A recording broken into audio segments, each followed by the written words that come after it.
नमस्कार, मी हर्षाली. आज इथे मी तोंडात विरघळणारे असे गुलाबजाम केले आहेत. 2 तर तुम्ही नक्कीच खाल. एकदम सोपी पद्धत आणि अगदी स्क्रॅचपासनं केला आहे.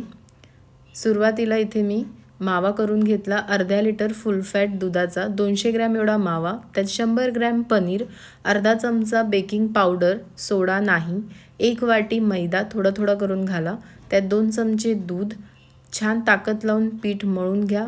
छोटे छोटे गोळे करा. एवढ्या प्रमाणात 25 गोळे साधारण होतात. पाकासाठी 200 ग्रॅम साखर, तेवढंच पाणी, चिकचिकीत होईपर्यंत पाक कडवायचा आहे आणि वेलची पूड घालून गॅस बंद करून टाका. ह्या पाकात तारेची गरज नाही.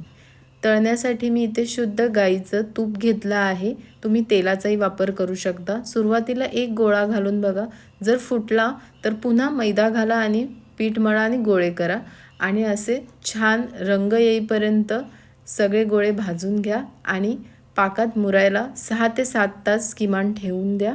पाक कमी वाटल्यास पुन्हा सेम प्रमाणात पाक करा आणि वरून घाला. असे छान गुलाबजाम गरम गरम सर्व करा.